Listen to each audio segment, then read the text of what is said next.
D-Day, le jour J. Rarement si peu de lettres auront résonné avec autant de force dans nos esprits. À l'aube du jour J, plus de 150 000 hommes s'apprêtent à débarquer sur les côtes normandes. Près de 7 000 navires sont mobilisés, 20 000 véhicules et un millier de chars doivent traverser la Manche. Une armada sans précédent, censée donner l'impulsion décisive à la reconquête du continent européen. Pourtant, ce 6 juin, sur une des 5 plages désignées pour l'assaut, il s'en est fallu de peu pour que la plus formidable et ambitieuse opération amphibie jamais planifiée ne tourne au fiasco.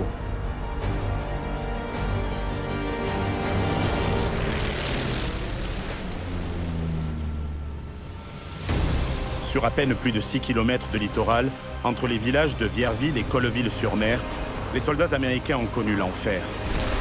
Cette plage porte un nom tristement célèbre, Omaha. Ici, rien ne s'est déroulé comme prévu, au point que l'état-major américain a même envisagé un instant de renoncer. Historien et journaliste, j'ai voulu comprendre ce qui s'était réellement passé sur Omaha Beach ce mardi 6 juin 1944.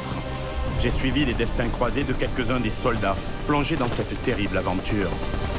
J'ai recueilli des témoignages. Il est mort là, pendant que je le soignais, sous mes yeux.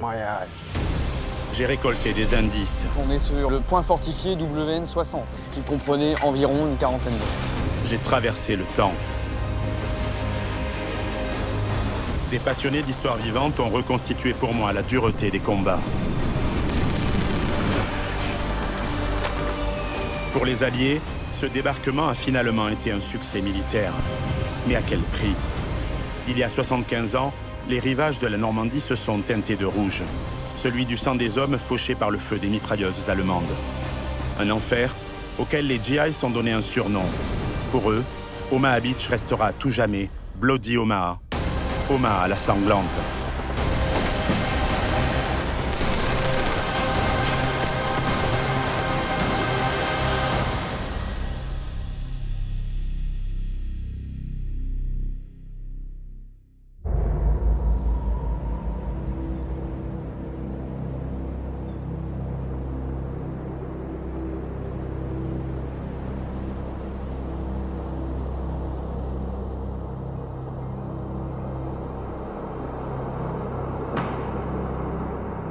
« 6 juin 1944 à l'aube. Des dizaines de barges approchent des côtes normandes. À leur bord, les GIs ballottés par une mer déchaînée le savent. Cette fois, ça y est, l'heure approche. Les longs mois de préparation sont derrière eux. Dans quelques minutes, ils seront les premiers à débarquer en France.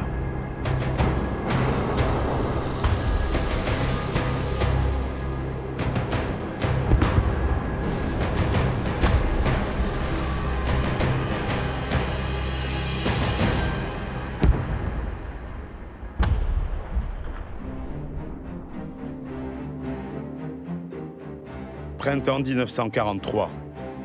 Voilà bientôt 3 ans que la guerre fait rage. Staline répète que ses troupes supportent seules l'effort.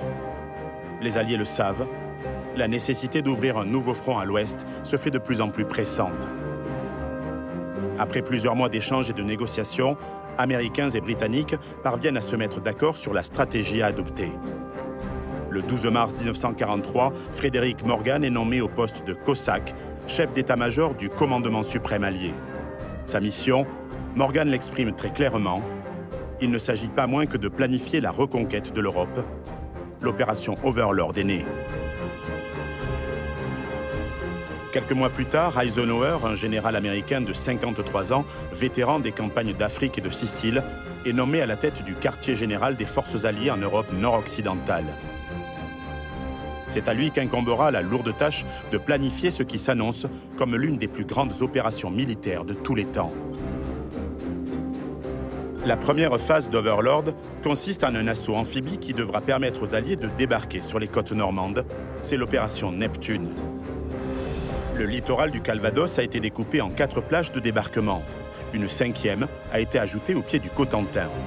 3 plages sont attribuées aux Britanniques et aux Canadiens, Sword, Juno et Gold Beach, et 2 aux Américains, le 7e corps à Utah Beach et le 5e corps à Omaha Beach, au centre du dispositif. Régis Giard est l'un des spécialistes français de la bataille de Normandie. Il parcourt le terrain et fouille les archives depuis plus de 20 ans.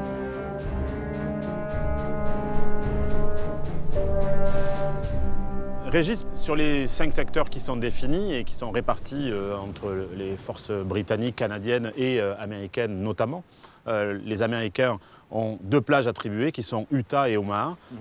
Pourquoi Omaha particulièrement? Omaha, c'est un petit peu un choix par défaut parce qu'on a choisi le port de Cherbourg pour l'approvisionnement. Donc on va aller mettre une plage à Utah, au pied du Cotentin. On a choisi les bonnes plages pratiques sur toute la côte, depuis Port-en-Bessin jusqu'à Caen. Donc une fois qu'on a décidé ce secteur de Caen et ce secteur d'Utah, au milieu, il y a une grosse distance entre les plages de débarquement. Donc il faut absolument trouver une plage ici. Et après, c'est le terrain qui va guider sur Omaha. C'est une baie de 6 km de sable. C'est la seule dans le secteur. Autour, c'est que des falaises. Donc ça s'impose, quoi. C'est le seul secteur de toute la côte, tout ce trait de côte où on peut débarquer des troupes.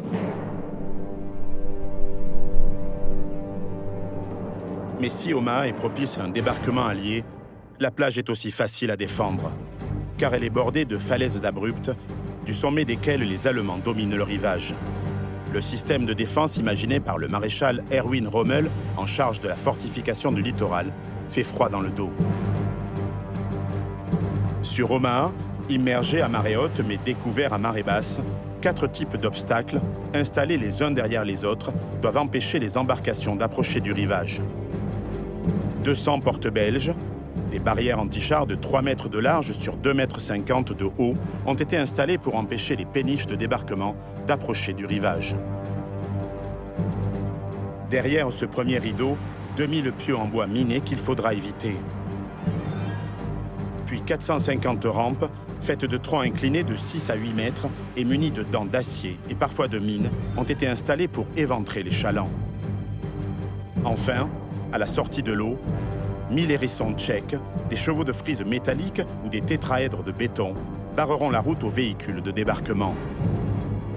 À la sortie de la plage, des champs de mines, réseaux de barbelés, murs et fossés anti-chars complètent le dispositif.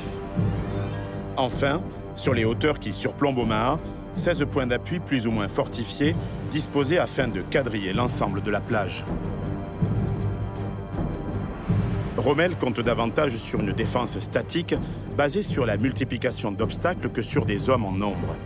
C'est d'ailleurs une unité dite statique qui se trouve sur Omaha, la 716e division d'infanterie composée de soldats peu expérimentés, en grande partie non allemands, des hommes le plus souvent faits prisonniers sur le front de l'Est.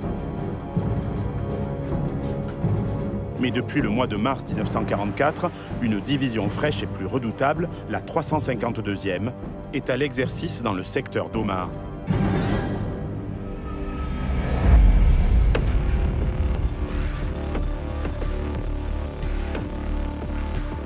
Dans les mois qui ont précédé le débarquement, le renseignement allié a effectué un travail colossal. Rien n'a été laissé au hasard. Les missions de reconnaissance aérienne se sont succédées. Des centaines de clichés, photos de famille et autres cartes postales ont été transmis par la résistance. À plusieurs reprises, des commandos britanniques se sont même risqués à débarquer sur les plages normandes.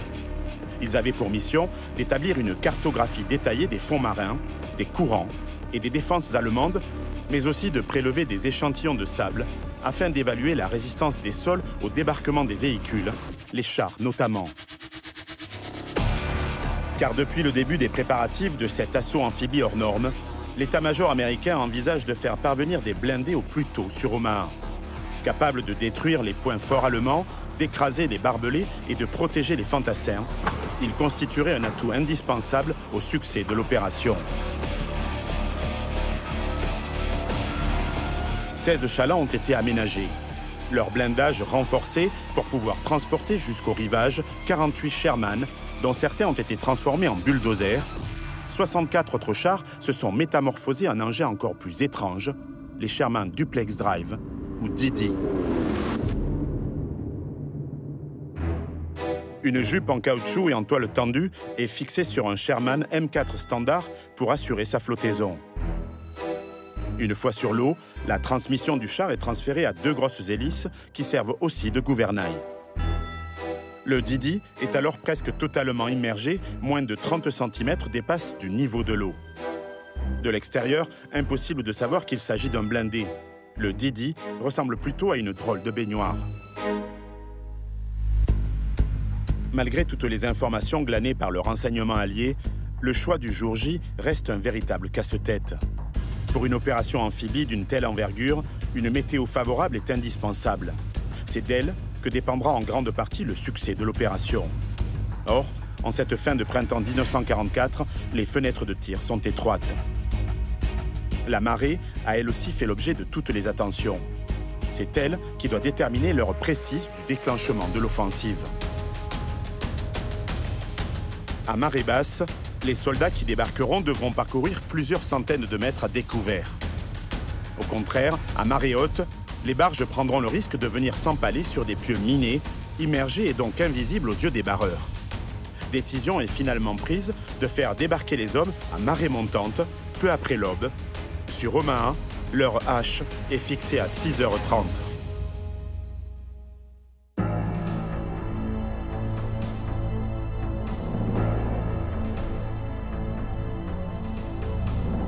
Sur les 150 000 hommes de l'opération, 35 000 devront débarquer sur Omaha, auxquels viendront s'ajouter les centaines de véhicules et les tonnes de matériel qui devront rapidement être acheminés jusque sur la plage. Faire traverser la Manche à toute cette armada constitue un immense défi. Rodé aux opérations amphibies, le vice-amiral John Hall parvient à rassembler plus de 700 navires de tout type. C'est la Task Force O. Elle comprend notamment 2 cuirassés américains, l'USS Texas et l'USS Arkansas, 3 croiseurs légers et pas moins de 12 destroyers. Enfin, une trentaine de dragueurs de mines auront la lourde tâche d'ouvrir la voie. À cette incroyable armada, il faut ajouter plus de 280 barges transportées par de plus gros navires. Ce sont elles qui devront débarquer les GIs au plus près de la plage.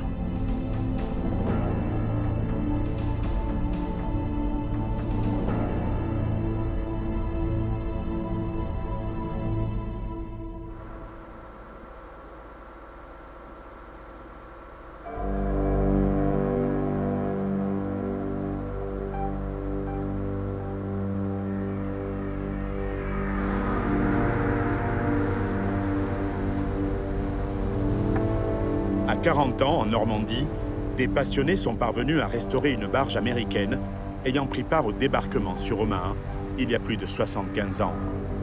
C'est la seule encore capable de naviguer en Europe.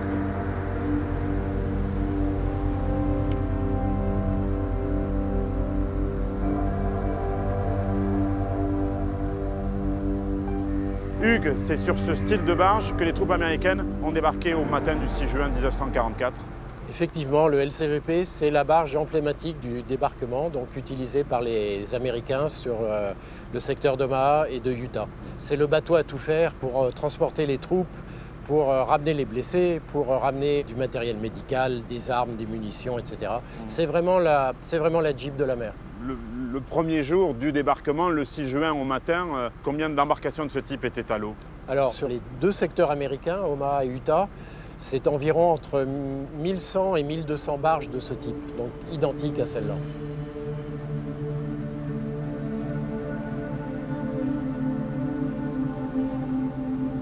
Combien d'hommes montaient dans ce genre d'embarcation?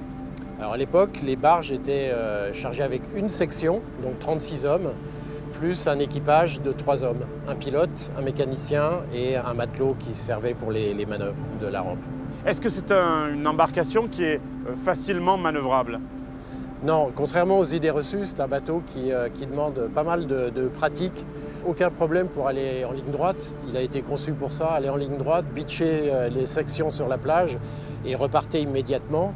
Il faut savoir, compte tenu des conditions de mer et des caractéristiques du bateau, un voyage aller jusqu'à la plage et retour, ça prenait environ 2 heures.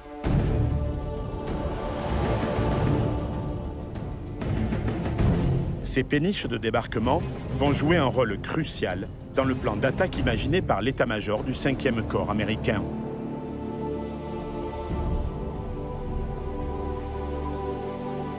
Les 6 km de la plage ont été divisés en 8 secteurs bien définis. Charlie, Dog Green, Dog White, Dog Red, Easy Green, Easy Red, Fox Green et Fox Red. Les GIs devront pénétrer dans les terres le plus rapidement possible au niveau de sorties de plages clairement identifiées, les valeuses. Il y en a 5, nommées D1, D3, E1, E3 et F1.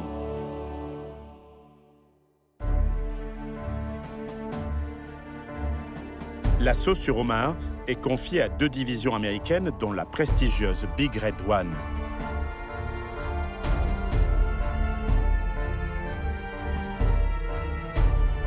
Pierre-Louis Gosselin a consacré plus de 30 ans de sa vie à l'engagement de la 1re division d'infanterie américaine, notamment à Omaha.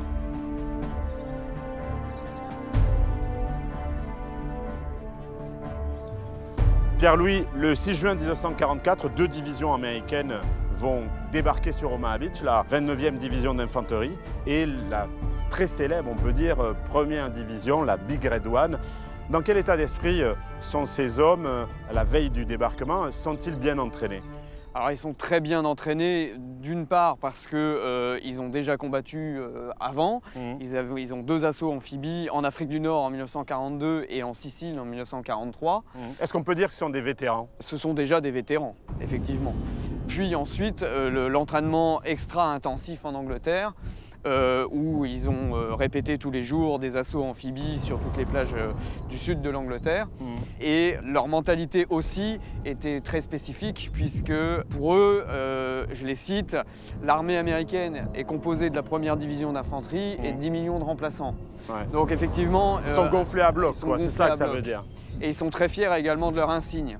Le 1 rouge qui a été gagné sur les champs de bataille de la Première Guerre, ils sont très fiers de ça. Et Eisenhower avait ordonné de ne pas porter d'insigne pour le débarquement en particulier. On s'aperçoit en réalité sur les photos d'époque que la règle n'a pas été forcément respectée. Ils ont gardé leurs insignes.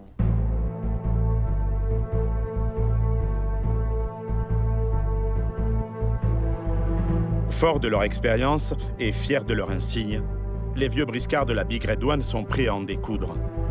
Lorsqu'ils débarqueront sur Omaha, ils trouveront à leur côté d'autres soldats moins expérimentés ceux-là, les hommes de la 29e division d'infanterie.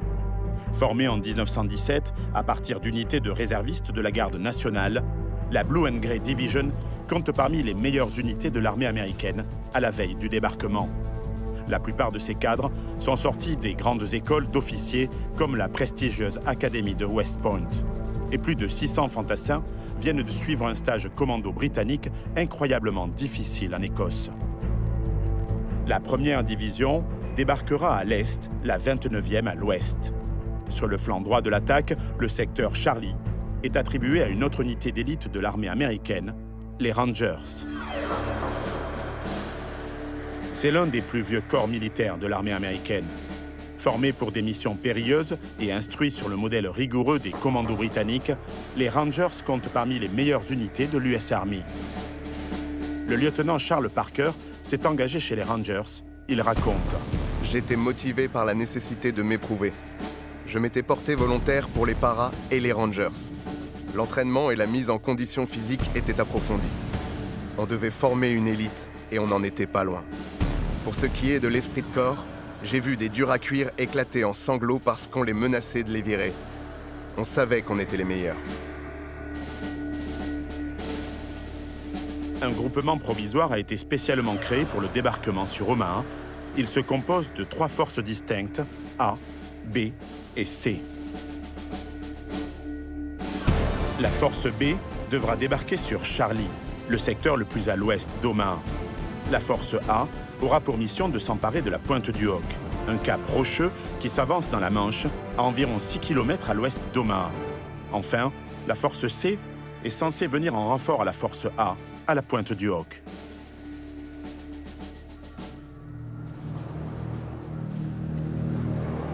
Située à mi-distance entre Omaha et Utah, la pointe du Hawk est un objectif prioritaire pour l'état-major américain. En février 1944, les Allemands y ont installé 6 canons de 155 mm. Pour les Alliés, l'enjeu est de taille. Il faut faire taire cette artillerie qui pourrait menacer directement les débarquements américains sur Omaha et Utah. Dans les semaines qui précèdent le débarquement, la pointe du Hawk fait l'objet d'un bombardement intensif de la part de l'aviation alliée.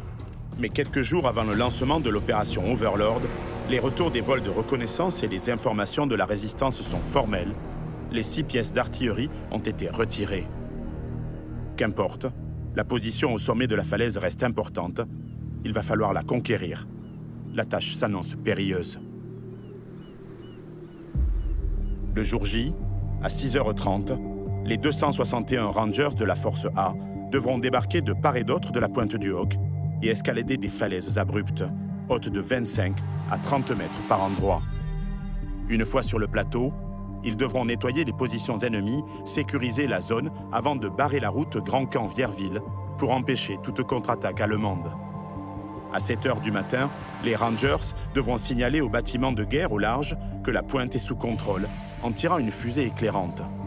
500 Rangers supplémentaires pourront alors leur porter main forte. Si le signal ne vient pas, ou si l'horaire n'est pas respecté, les renforts seront redirigés vers Omaha.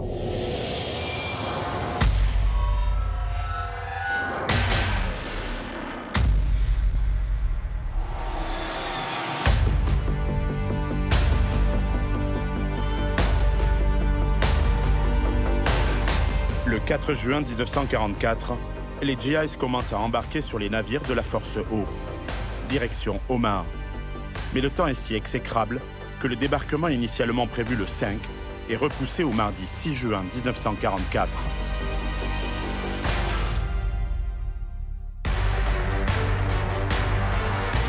Fini les entraînements, les exercices, les répétitions générales, fini les calculs, les spéculations, fini la théorie. Le plan a été revu, modifié, corrigé, mais rien ne va se dérouler comme prévu.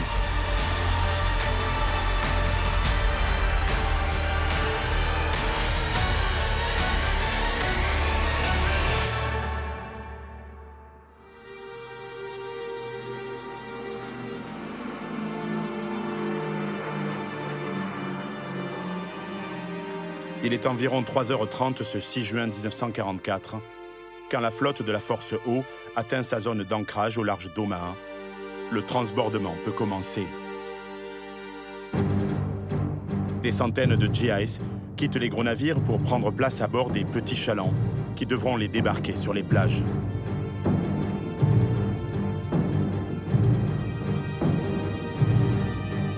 À 5h20, les barreurs mettent le cap sur Omaha. La mer est mauvaise. Le périple doit durer 1 heure.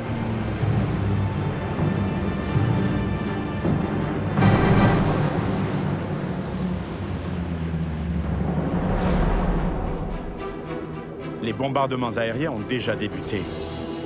Plus de 400 bombardiers sont affectés à la mission. Mais les craintes des pilotes se confirment rapidement. À l'aube du 6 juin, la météo n'est toujours pas au rendez-vous.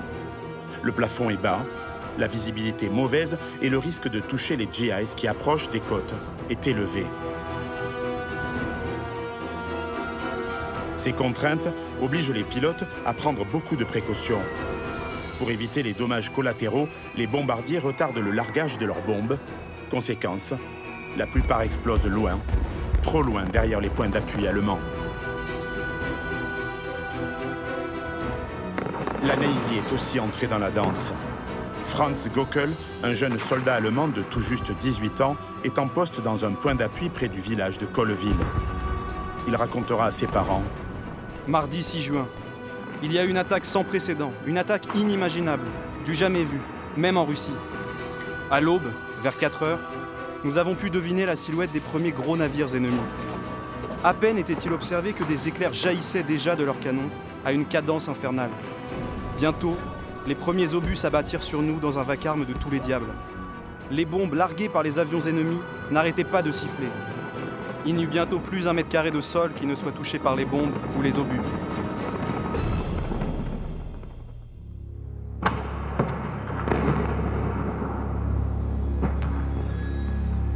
En réalité, la marine n'a pas beaucoup plus de succès que l'aviation. La luminosité est faible, la visibilité mauvaise. Difficile d'ajuster une cible à plusieurs kilomètres par une mer agitée. Beaucoup de tirs s'avèrent trop imprécis. Le bombardement naval a surtout pour effet d'affermir le moral des troupes qui s'apprêtent à débarquer. À 5h40, malgré des vents de 11 à 16 nœuds et des creux de 1 mètre à 1,50 m, 2 officiers du 741e Tank Bataillon décident de mettre à l'eau leur char amphibie à environ 5 km de la côte.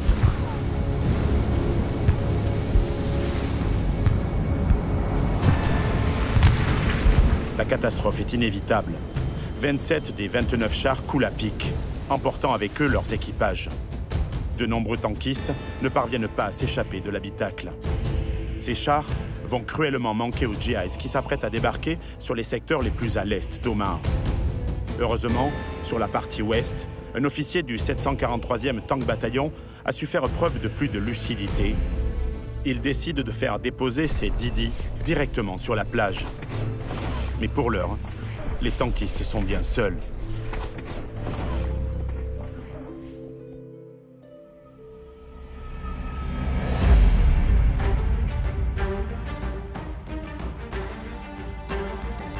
Il est 6h30. Les GIs de la première vague arrivent enfin devant Omaha. Le premier classe John Robertson de la 29e division raconte: La plupart des gars de mon équipe avaient le mal de mer. Je me souviens avoir passé la tête par-dessus le bordage pour vomir et quelqu'un a crié « Baisse la tête, tu vas te faire tuer !» J'ai répondu « Je vais crever de toute façon !»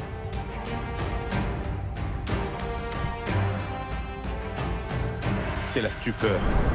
Le bombardement n'a pas eu l'effet escompté, la plage semble quasiment intacte et les chars ne sont pas là.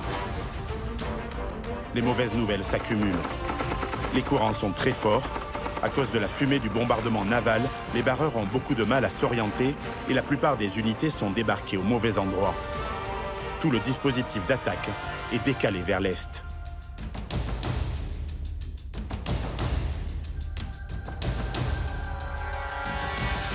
Les Rangers de la Force B font partie des rares unités à débarquer au bon endroit sur le secteur Charlie, à l'ouest d'Omaha.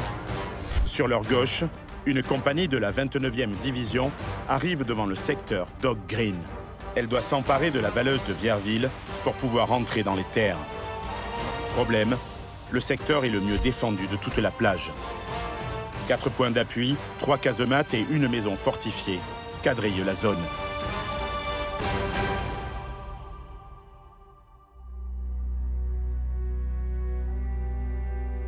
Les hommes de cette compagnie de la 29e division vont avoir fort à faire. Sur les 155 soldats qui la composent, 34 sont originaires de la même petite ville de Virginie, Bedford. Parmi eux, 2 jumeaux, Roy et Ray Stevens. Ils ont 24 ans et se sont engagés à une semaine d'intervalle en 1938, à tout juste 18 ans. Ce matin-là, ils sont à bord de 2 barges différentes. C'est la première fois de leur vie qu'ils sont séparés.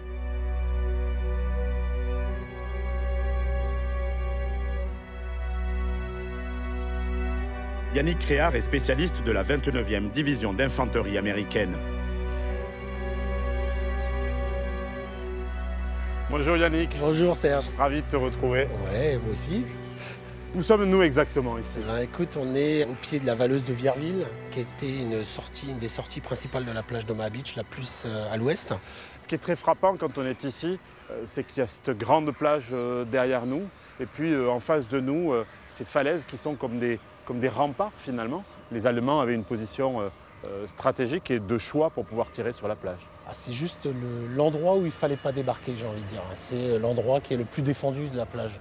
Et qui débarque ici? Sur la plage, ici, la première vague d'assaut qui est arrivée après quelques chars, qui est arrivée quelques minutes avant, c'est la compagnie A du 116e régiment de la 29e division américaine. C'est une compagnie qui est issue de la garde nationale de Virginie et particulièrement de la petite ville de Bedford en Virginie. Et comment se passe leur débarquement ici? Alors leur débarquement, ça va être un vrai massacre, un tir au pigeon. Les soldats s'attendaient en fait à retrouver un terrain un peu labouré qui leur permettrait de trouver des positions pour se cacher. Et en fait, le bombardement aérien et naval a complètement échoué. Et donc les soldats se retrouvent sur un plateau. Ouais. Donc c'est un vrai billard. C'est un vrai billard. Et les Allemands, qui ne tirent pas à l'arrivée des barges, en fait, les Allemands vont ouvrir le feu à l'ouverture des portes des barges.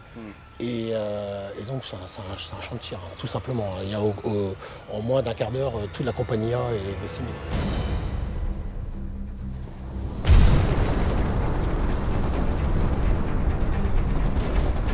Alors que Roy Stevens est repêché après que sa barge a heurté une mine, son frère Ray débarque sur Dock Green. Après quelques mètres sur la plage, il est fauché par une rafale de mitrailleuses. Sur les 155 GIs débarqués, une centaine est tuée et la plupart des survivants sont blessés. 19 des 34 gars de Bedford manquent à l'appel. Le reste de la 29e division d'infanterie débarque bien trop à l'est. Conséquence directe, le secteur Dog White, qui jouxte Dock Green, où la compagnie A se fait massacrer, est entièrement vide de troupes. Encore plus à l'est, 2 autres compagnies de la 29e débarquent sur Dog Red et Easy Green, en face de la Valeuse des Moulins, défendues par 2 solides points d'appui et une maison fortifiée. Les pertes sont lourdes, ici aussi. Certains survivants trouvent refuge derrière un abri précaire, une digue formée de milliers de galets qui protège les soldats des tirs tendus des mitrailleuses ennemies. Heureusement, les mortiers allemands sont encore silencieux. Derrière la digue, les barbelés sont intacts. À une trentaine de mètres à l'est de la Valeuse, une grande maison a été transformée en point d'appui.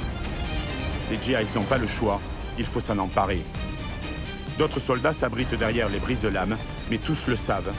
S'ils restent ici, ils sont tous morts.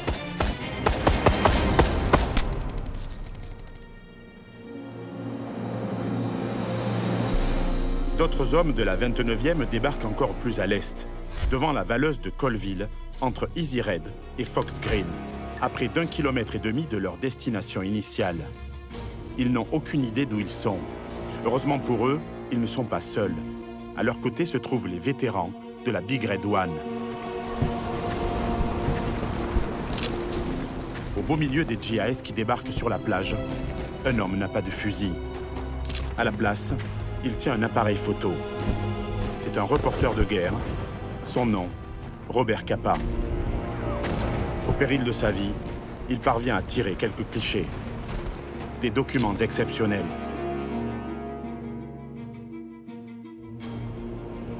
Pour les hommes qui débarquent en face de Colleville, la tâche s'annonce délicate. Ici, le terrain est bien différent. Pas de digue ni de brise-lames pour s'abriter. Pas d'habitation non plus. Uniquement de grandes étendues de sable seulement interrompues par des dunes ou des galets en lisière de plage. Les sorties, les fameuses valeuses, elles aussi diffèrent. Elles ne sont pas propices à une percée. Sur Fox Red, tout au bout de la plage, à l'est, la compagnie L de la 1re division se retrouve elle aussi bien seule. Pire, elle débarque pile sous un point d'appui allemand installé au sommet d'une colline et protégeant la Valeuse de Cabourg.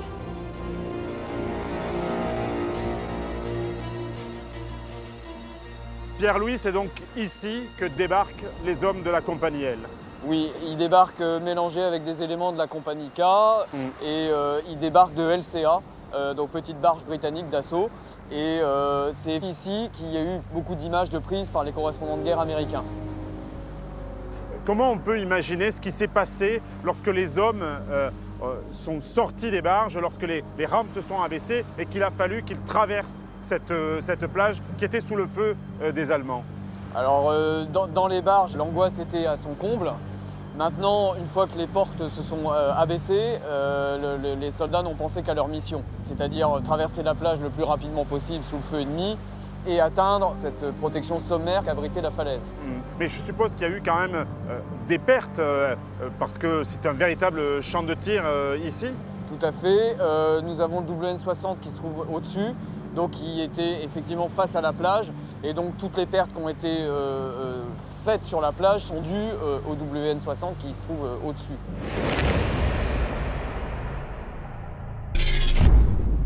Si sur ce secteur, les soldats qui sont parvenus à atteindre la falaise sont pour l'instant relativement à l'abri, ils risquent d'être pris au piège, car la marée monte. Il va falloir trouver un moyen d'avancer, et vite. Partout sur la plage, les GIs ont les plus grandes difficultés à progresser. le rôle des sapeurs devient essentiel. Sur Omaha, le salut passe par la destruction des obstacles de plage. Il faut les détruire à l'aide d'explosifs pour pouvoir ouvrir des brèches et mettre en place des couloirs qui permettront à l'infanterie puis aux véhicules de progresser et de gagner les terres. Mais il faut faire vite, car la marée monte rapidement. Bientôt, les rampes aux dents métalliques seront de nouveau immergées et donc invisibles pour les pilotes de barge, qui auront le plus grand mal à les éviter.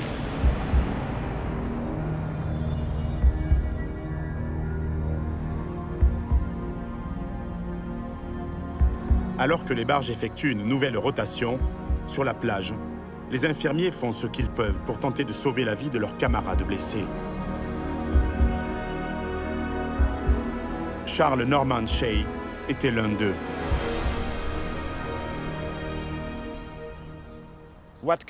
Quel souvenir avez-vous de ce débarquement? Eh bien, c'était presque un désastre.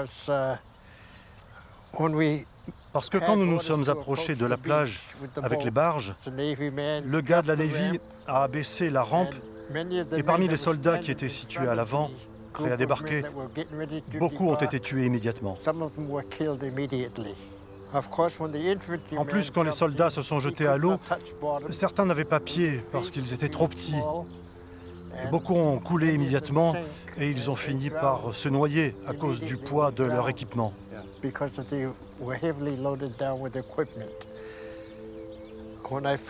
Quand je suis arrivé sur la plage, j'ai vu tellement de morts et tellement de soldats blessés.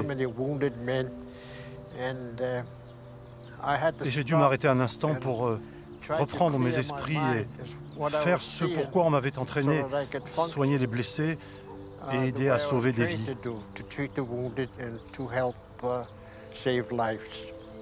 À un moment, pendant que je m'occupais des blessés sur la plage, j'ai jeté un coup d'œil derrière moi et là j'ai vu plein de gars blessés allongés au bord de l'eau.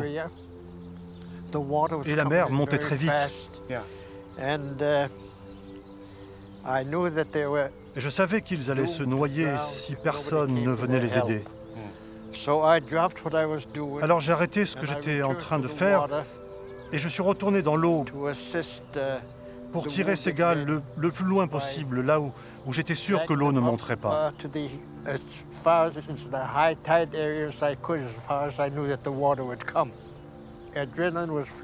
L'adrénaline coulait dans mes veines et c'est ce qui m'a donné assez de force pour réussir à tirer ces gars qui étaient bien plus costauds que moi. Vous avez perdu beaucoup d'hommes sur cette plage. Et je suppose beaucoup de vos camarades, de vos amis.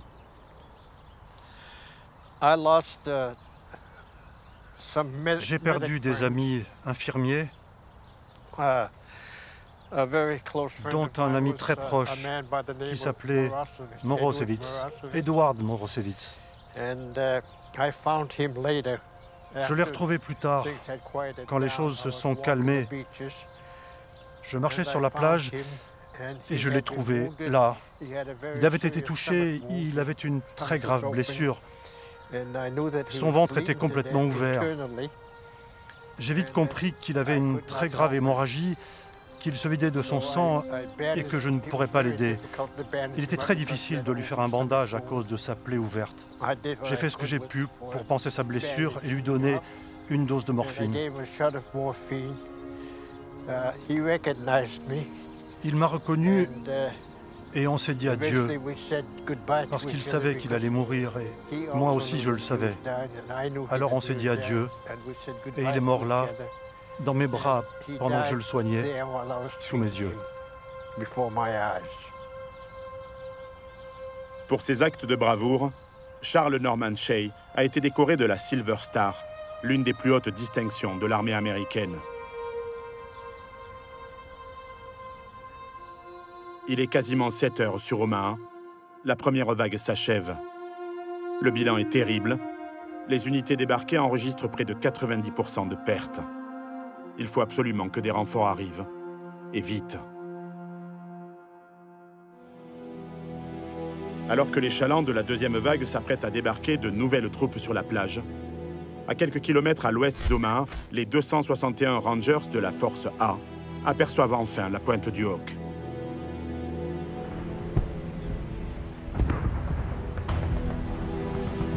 Le fort courant les a fait dériver vers l'est. À bord de leur barge d'assaut, ils viennent de caboter sur plusieurs kilomètres sous la menace constante des mitrailleuses et des mortiers allemands. Il est environ 7 heures. Les hommes du lieutenant-colonel Ruder ont plus d'une demi-heure de retard sur le plan établi. 2 barges ont déjà coulé au large et une troisième, criblée de balles, coule à pic en approchant du rivage. Les mitrailleuses allemandes s'acharnent sur les Rangers. C'est le chaos. Les rescapés parviennent à poser pied sur l'étroite bande de sable au pied de la falaise. Ils lancent immédiatement des grappins et des cordes à l'aide de lanceurs confectionnés à partir de gros lance-fusées. Mais beaucoup retombent. Certains Américains décident alors d'escalader la falaise à main nue, sous une pluie de grenades et les rafales des armes automatiques allemandes.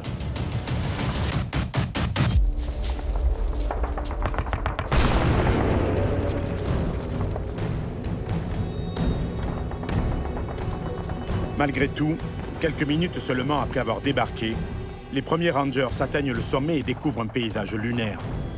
D'énormes cratères ont été creusés par les bombardements alliés. Les Allemands ont disparu et, conformément aux informations fournies quelques jours plus tôt, les canons de 155 mm ont été déplacés. Les Rangers, eux, l'ignoraient. En 15 minutes, la pointe du Hawk est sécurisée, mais les pertes sont lourdes et la situation très précaire. Le lieutenant-colonel Ruder doit organiser la défense de la pointe avec le peu d'hommes qui lui restent tout en empêchant une éventuelle contre-attaque allemande. Il décide d'envoyer des patrouilles à la recherche des canons manquants. Elles devront également contrôler l'axe Grand Camp-Vierville-sur-Mer, deuxième objectif assigné par le 5e corps aux Rangers pour barrer la route à l'ennemi.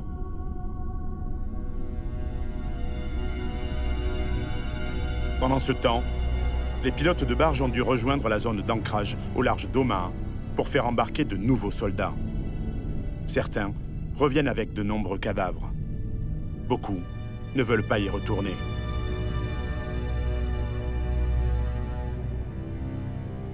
Hugues, les combats font rage. On voit que les hommes sont juchés, donc ils ont une vue sur la totalité du paysage, de la plage. Comment ça se passe pour eux? Est-ce qu'on a des témoignages de ça?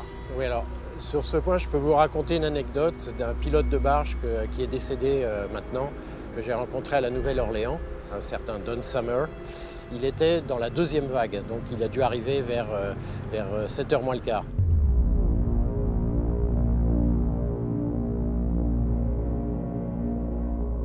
Le bateau arrive, donc chargé, 36 hommes. À partir de 100 mètres, on a commencé à entendre un vacarme pas possible. C'était les balles qui tapaient dans la rampe avant, donc tirées depuis les falaises à Omaha sur la rampe. Il me dit, on a l'impression d'être dans un tambour. Et puis bon, il s'approche, il évite les bancs de sable. Et puis au moment où il a senti que la barge talonnait sur le sable, il a donné l'ordre aux matelots d'abaisser la rampe. Donc elle tombe en 3/10 de seconde. Et au moment où la rampe s'est abaissée, il y a eu un tir venant des hauteurs. Il m'a dit, en l'espace de quelques secondes, on s'est retrouvé avec 36 cadavres dans le bateau qui étaient rouge sang.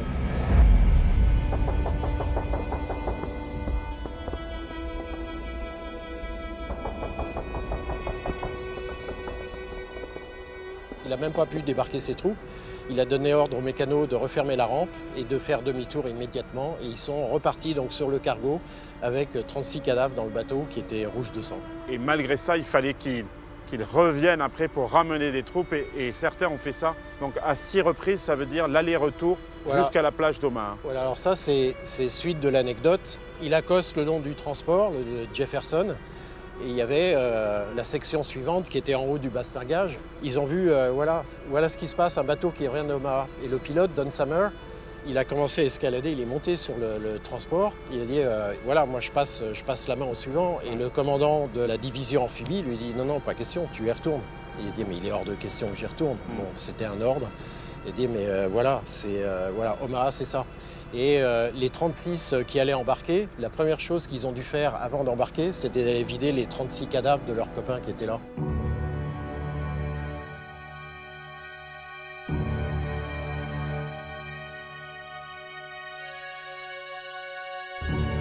Lorsque les pilotes de barge sont de retour devant Omaha, le cauchemar recommence.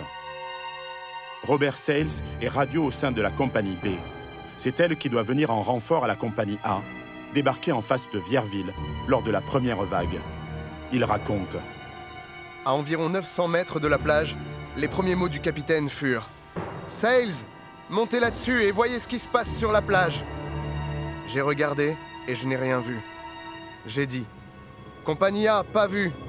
On dirait des corps sur la plage, mais je n'en suis pas sûr. »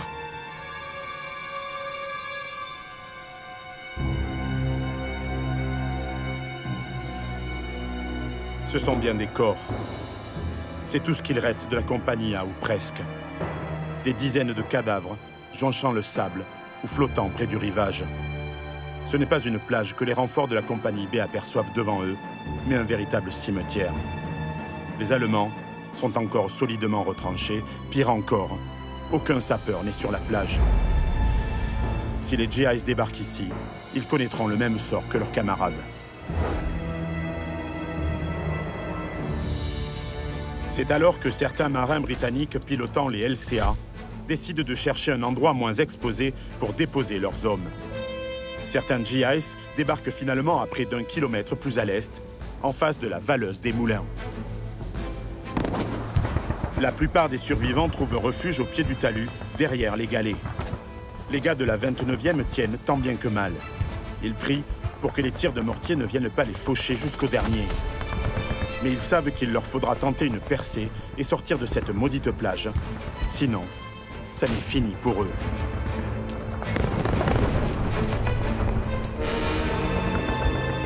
Pendant ce temps, sur la partie est d'Omaha, en face de Colville, des hommes de la Big Red One sont toujours à la merci des tirs croisés provenant des casemates, installés en hauteur de part et d'autre de la Valeuse.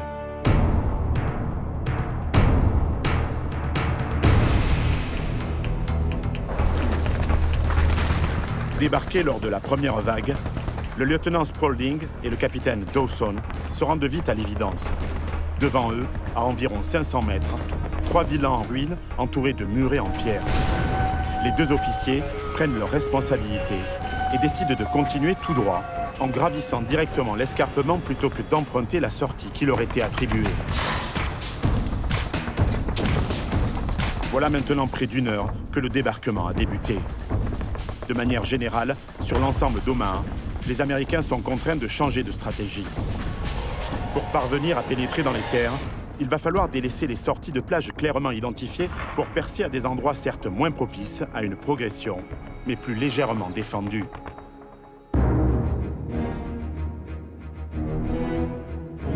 Pendant ce temps, à la pointe du Hawk, la patrouille de Rangers continue d'inspecter les alentours.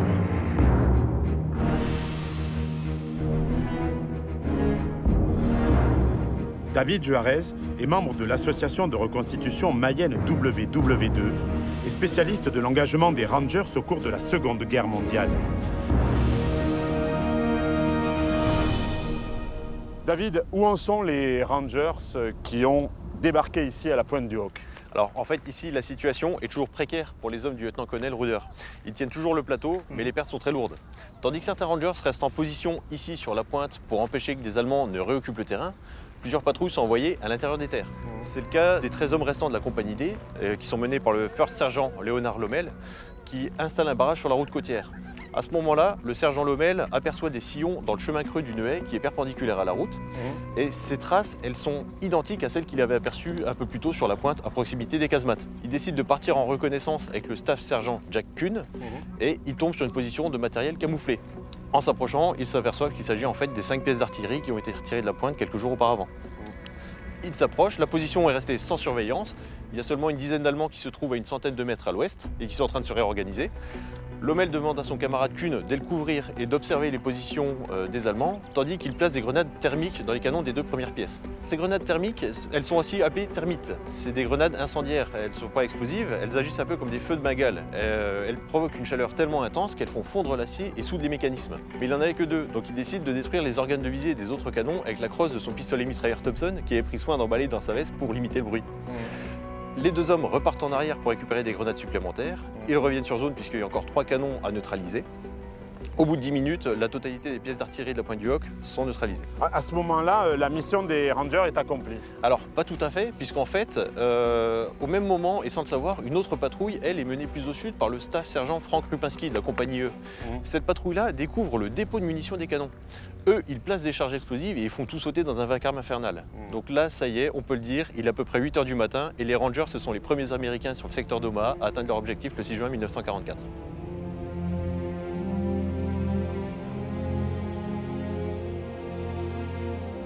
Mais les Rangers de la pointe du Hoc sont bien seuls. En l'absence de signal, les renforts ont été redirigés vers Omaha, où la situation est toujours aussi critique. L'état-major allié le sait, sur cette plage, plus que sur n'importe quelle autre, un succès passe par l'arrivée massive de troupes fraîches. Au cours de la première heure, 6000 soldats ont été débarqués, mais c'est très loin d'être suffisant, d'autant que les pertes ont été extrêmement lourdes. Les vagues doivent se succéder pour asphyxier les Allemands bien retranchés mais relativement peu nombreux, et surtout dépourvus de renforts dans le secteur. C'est alors que de plus grosses barges commencent à arriver devant Omaha. Ce sont des LCI. Long de plus de 48 mètres, pour un poids de 240 tonnes, le Landing Craft Infantry, ou LCI, est capable d'atteindre les 12 nœuds, soit environ 22 km/h, grâce à ses 2 moteurs essence Ford V8 de 65 chevaux chacun. Il peut transporter jusqu'à 200 GIs et leur équipement, en plus des 29 membres d'équipage. Muni de 4 canons Oerlikon de 20 mm pour se défendre face à des attaques aériennes, il débarque ses hommes grâce à 2 passerelles disposées à bâbord et tribord. Les premiers LCI commencent à débarquer leurs troupes à partir de 7 h 30, soit 1 heure après le début du débarquement. Mais faire accoster les gros LCI s'avère extrêmement délicat. Ces péniches sont plus imposantes et donc plus vulnérables aux tirs allemands.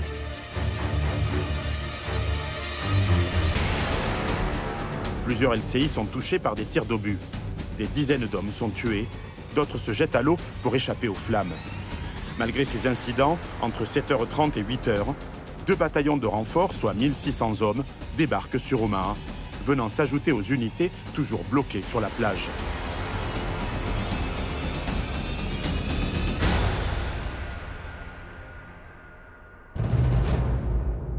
Sur les navires au large, c'est la confusion la plus totale. La faute a des problèmes de transmission qui perturbent l'opération depuis le lancement de la première vague. Sur l'USS Encon, Omar Bradley, patron de la première armée, est si inquiet qu'il admettra même dans ses mémoires avoir envisagé avec réticence la diversion des vagues de renfort vers Utah et les plages britanniques. Il est environ 8 h, ce 6 juin 1944. Aucune des sorties n'est conquise. Omaha a des allures de cocotte minute, prête à exploser. Les GIs continuent de s'agglutiner sur la plage, sous le feu de l'ennemi et la menace de la marée montante. La pression monte de plus en plus. Il faut trouver un moyen de quitter cette maudite plage. C'est alors que quelques officiers, ici et là, décident de prendre les choses en main.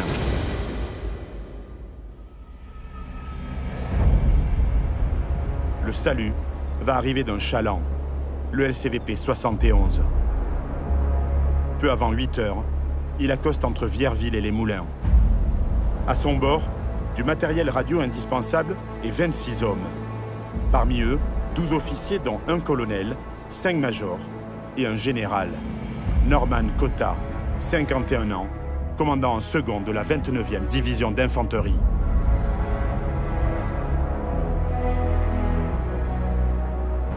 Yannick, ce 6 juin, il y a donc un général sur la plage d'Omaha Beach. Ouais, curieusement, sur un champ de bataille en première ligne, le général Norman Dutch Cotta, qui est second au commandement de la division, C'est l'archétype du soldat proche de ses hommes, proche du front, de combat. Il déteste le quartier général, c'est pas du tout l'officier de bureau. Les hommes le connaissent bien, ils l'ont vu souvent sur le champ de bataille. Et il décide de venir ici sur la plage. Alors, Kota débarque 50 minutes après la première vague d'assaut. Il a la chance, on va dire, de débarquer dans un secteur entre deux valeuses, qui est un petit peu moins sous le feu de l'ennemi, mais qui l'est quand même. En débarquant, ils sont pris sous le feu quand même, allemands. Il perd le Major Source, qui est à côté de lui. Il traverse la plage en courant et il se retrouve le long des galets où sont massés tous les soldats. Et là, ils se rendent compte rapidement qu'aucune brèche n'a été faite dans les réseaux de barbelés. Ils sont bloqués là. Ils sont bloqués là. Alors, ils sont bloqués là. Beaucoup ont perdu leur équipement, se retrouvent sans armes, avec des officiers qui sont un peu incapables de donner des ordres. Et donc, il va donner un nouveau souffle en fait à cette bataille parce que déjà sa posture, il a le 45 à la main, le col 45, il est debout sous la mitraille. Beaucoup de soldats se demandent, enfin même des rangers se demandent qui c'est ce gars-là. On dit c'est un général. Dans la 29e, les mecs le regardent et lui disent mais c'est comme ça qu'il faut être. Si lui n'a pas peur, on doit bouger aussi. De toute façon, les ordres sont simples. Faut sortir de la plage parce que ceux qui vont rester sur la plage vont mourir. Donc il a une action décisive, ce personnage. Tout à fait. De toute façon, il est devenu une légende. Il l'était déjà un peu pour les hommes, mais ce jour-là, sur Omaha Beach, il a créé la légende.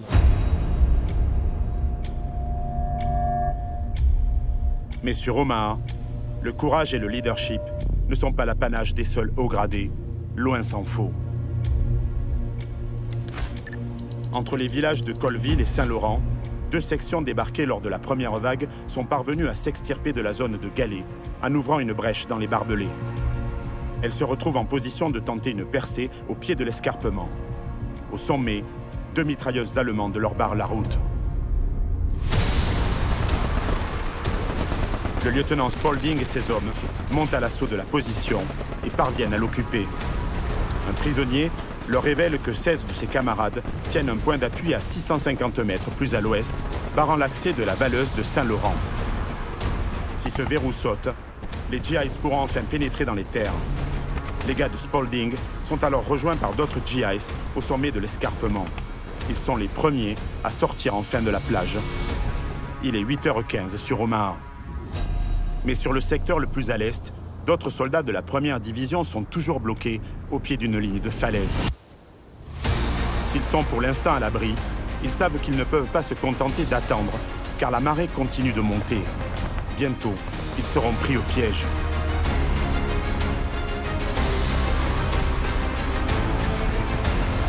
À quelques dizaines de mètres sur leur droite, la valeuse de Cabourg est la seule voie praticable leur permettant de quitter la plage.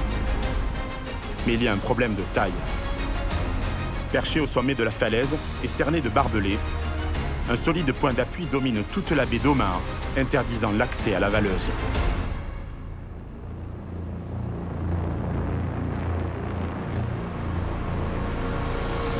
Où sommes-nous ici, Pierre-Louis? Alors ici, on se trouve sur le point le plus haut d'Omaha Beach. On est sur le point fortifié WN 60, donc qui culmine à 60 mètres comme son nom l'indique. Et alors, comme on peut le voir ici, on a la vue sur la totalité de la plage. Ouais, c'est un point dominant vraiment en enfilade d'Omaha Beach. Exactement. Combien d'Allemands y avait-il ici? Sur Omaha, chaque WN comprenait environ une quarantaine d'hommes. Et les GIs, donc, au matin du 6 juin, se retrouvent sur la plage, dans ce secteur-là, au pied de cette position fortifiée qui les domine. Comment vont-ils faire pour s'en emparer ou pour tenter de le faire? Alors ils vont réunir deux forces, je dirais. Ceux qui ont débarqué sous les falaises, donc vraiment exactement sous le WN60, réunissent leurs propres hommes, j'allais dire. Et ceux débarqués un petit peu plus loin sur Foxville, donc le secteur qu'on a en vue ici, devant le WN61, vont réunir également leurs hommes. Et le tout va effectivement attaquer ce WN. À partir de 8h06 le matin, la première brèche est faite en dessous. En 1944, il y avait un chemin qui partait d'ici et qui descendait jusqu'à la plage. Donc les Américains vont tout simplement suivre ce chemin. D'accord. Au pied de la pente, il y avait un champ de mines. Miraculeusement, les premiers GIs le franchissent sans aucune perte. Et les premiers Américains qui vont arriver ici sur le plateau vont échanger des lancers de grenades avec les Allemands. Donc les Allemands vont répliquer évidemment de la même manière. Et les GIs, petit à petit, vont investir les tranchées de communication qu'on a autour de nous. Et les Allemands qui ne veulent pas se rendre ont été achevés, je dirais, avec des charges de démolition que les Américains avaient sur eux. La prise s'est faite quasiment en 1 heure, ce qui est relativement rapide, et ça constitue surtout le premier WN libéré de toute la plage d'Omaha Beach. À 9 h, le secteur est considéré comme libre. À quelques dizaines de mètres d'eux, sur la droite, un autre point d'appui menace directement d'autres GIs de la première division. Construit en contrebas de l'escarpement, à la différence de la plupart des autres positions fortifiées, le WN-61 est facilement repérable. Il n'en demeure pas moins redoutable, il va falloir le faire taire. C'est alors qu'un vétéran de la première division, le sergent Frank Strochny, décide de prendre les choses en main. Sous le feu nourri des mitrailleuses et des mortiers ennemis, il parvient à récupérer un bazooka et 6 roquettes sur la plage. De retour à sa position, il ajuste le point d'appui allemand et fait mouche à chaque fois. La dernière fusée atteint un stock de munitions qui explose dans une gerbe de feu. Ça n'est fini du WN-61.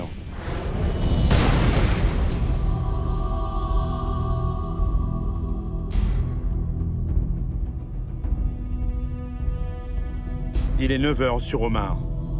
Grâce à ces quelques exploits, le flanc gauche de l'attaque américaine est désormais sécurisé.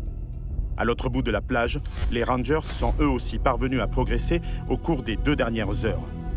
Épaulés par des gars de la 29e, ils ont réussi à quitter le rivage entre Vierville et Saint-Laurent. Au centre du dispositif, à la limite entre les secteurs attribués à la 1e et à la 29e, d'autres GIs ont eux aussi percé entre les valeuses D3 et E1. En moins de 2 heures, les Américains sont parvenus à percer. Mais des centaines d'hommes sont morts. Et il reste encore beaucoup à faire sur la plage. Le travail des sapeurs est immense. Le terrain est loin d'être balisé et les sorties de plage ne sont pas ouvertes. Or, les véhicules commencent à débarquer et les chars qui ont réussi à atteindre le rivage sont contraints de faire des va-et-vient sur la plage, à la merci des canons allemands. Il faut faire vite, d'autant que les GIs ne sont pas à l'abri d'une contre-attaque de l'ennemi. Il est environ 9 h sur Omaha. C'est le moment choisi par la Navy pour faire approcher quelques navires au plus près de la côte afin d'effectuer des tirs tendus sur les points forts allemands. Les problèmes de communication qui rendaient jusque-là difficile l'identification des cibles sont en passe d'être résolus. L'appui naval devient plus précis. Les marins prennent désormais d'énormes risques. À seulement 1000 mètres du rivage, ils exposent leurs navires au feu des canons allemands. Les destroyers s'approchent si près du bord que certains raclent même le fond marin de leur coque.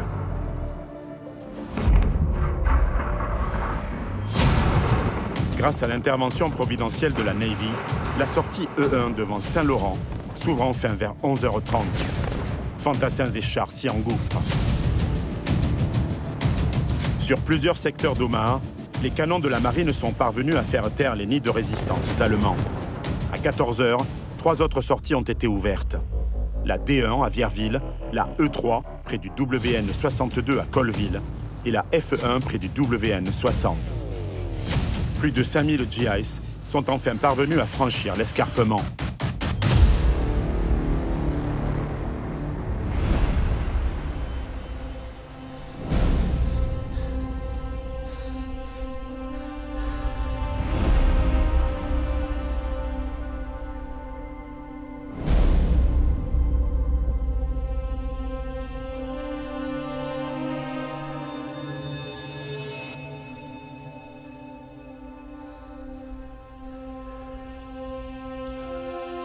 Le lendemain du jour J, le soldat de première classe Ugo Giannini retourne sur la plage.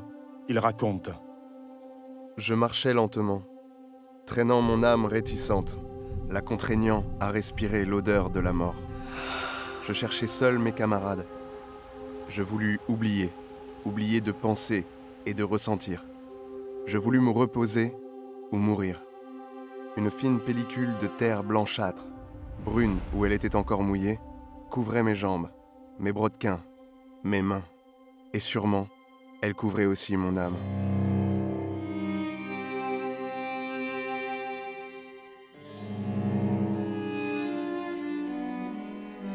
Au soir du 6 juin 1944, environ 135 000 soldats alliés ont posé le pied sur le sol français. 10 000 d'entre eux ont été tués, blessés ou portés disparus. Parmi eux, plus de 6 000 Américains, dont presque 4 000 rien que sur Omaha. Malgré ces lourdes pertes, les Alliés sont parvenus à établir une tête de pont sur la côte. Tous les objectifs n'ont pas été atteints, mais leur implantation est tout de même solide. Ils peuvent désormais mettre en place toute leur logistique d'approvisionnement en hommes et en matériel. L'opération Overlord est bel et bien lancée. Mais pour l'heure, Berlin est encore bien loin.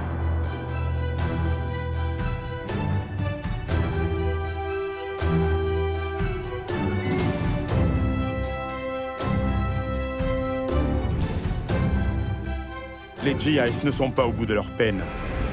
Après les plages, il faudra libérer Cherbourg, le seul port en eau profonde de la région, et s'aventurer dans le bocage normand. Sur plusieurs dizaines de kilomètres, des pâturages et des prairies se succèdent, entrecoupés par des rangées d'arbustes derrière lesquels les Allemands attendent leurs ennemis de pied ferme. Pour les soldats américains, l'enfer D va bientôt débuter.